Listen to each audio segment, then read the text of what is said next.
പിന്നെ അല്ലാണ്ട് ഈ കുടുംബത്തിലെ വലിയവരായാലും ശരി ചെറിയവരായാലും ശരി പേരും നാളും നക്ഷത്രമൊക്കെ കൃഷ്ണന് മനപ്പാടാ. കിന്നാരം പറഞ്ഞു നിൽക്കാതെ അടിക്കുന്ന പെട്ടി കെടുത്തു. ഓ ആ സൂക്ഷിക്കണം, പൊട്ടുന്ന സാധനങ്ങളുണ്ടോ ഇതിലൊക്കെ? പൊട്ടാൻ ഇതൊക്കെ എന്താ ബോംബാണ്? പൊട്ടുന്ന സാധനം എന്ന് പറഞ്ഞപ്പോ കൃഷ്ണൻ തമാശ പൊട്ടിച്ചതാ. തമാശ മോന്തയ്ക്ക് രണ്ടെണ്ണം പൊട്ടിച്ചത് നിന്നോളൂ. സുധിക്ക് ഇഷ്ടപ്പെട്ട പാലട പ്രഥമനൊക്കെ ഉണ്ടാക്കി വെച്ചിട്ടേ അത് ചതിയായി പോയിട്ടോ. ഈ നട്ട പാതയ്ക്ക് അവന്റെ കൊടപ്രഥമൻ ഒന്ന് പോടാ അവിടുന്ന്. ആ ബോബനും മോളിയും കാർട്ടൂണിലെ നായയെ പോലെ എവിടെ നോക്കിയാലും ഇവനെടുത്ത് നട്ടപ്പാതിരക്ക് നിങ്ങൾക്ക് ആർക്കും ഉറക്കില്ലേ? തനിക്ക് ഉറങ്ങാൻ നേരമെങ്കിൽ പോയി ഉറങ്ങണോ? ഇയാൾ പറഞ്ഞിട്ട് ഉറങ്ങാൻ ഞങ്ങൾ എന്താ കുട്ടികളോ? മതി കുടിച്ചതും കളിച്ചതും ഒക്കെ പോയിക്കൊണ്ട് തുടങ്ങിക്കോളും. ഭരിക്കാൻ വരുന്നുള്ളൂ. ആരും ഇതുവരെ ഒന്നും പറഞ്ഞു കേട്ടില്ല. ഞാനൊരു വിധാങ്ങടെ ആക്കി വെച്ചിട്ടുണ്ട്. എന്താ എല്ലാരും കൂടെ ഒരു കൂടിയാലോചന? താനങ്ങോട്ട് പുറത്തോട്ട് നിന്നേ.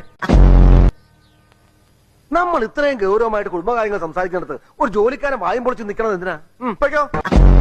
ാണ്ട് പോയതാ പിന്നെയും കിടന്നിട്ട് ഉറക്കം വരണില്ല അല്ലേ? ഞാൻ ഉറങ്ങുന്ന നോക്കി ഇവക്ക് കാവലിരിക്കാൻ നീ ആരടാ? ഇവിടെ സംബന്ധക്കാരനോ? താമ്പയില്ലാത്ത തേണ്ടി. ഇങ്ങനെ വൃത്തിയായിട്ട് പറയരുത്. നീ ചെല്ലുപോലെ താനൊന്ന് പോടൊക്കെളവാ. ഞാനൊന്നും ഊതിയ പറന്നു പോകുന്നതാൻ. ഇവിടെ തിന്നുകൊഴുത്ത കുറെ കോഞ്ഞാണ്ടന്മാര് തമ്പ്രാക്കന്മാരുണ്ടല്ലോ അകത്ത്. വിളിക്ക്, അവരോട് പറഞ്ഞോളാം ഞാൻ. പണിയണ്ട, വേണ്ട, ഇതിവിടെ വേണ്ട, നീ പോവാൻ നോക്ക്. കോലോത്ത ആണുങ്ങളോടാ എനിക്ക് പറയാനുള്ളത്. നീ ഇതിലിടപെടുന്ന ആണും പെണ്ണും കെട്ടോനെ.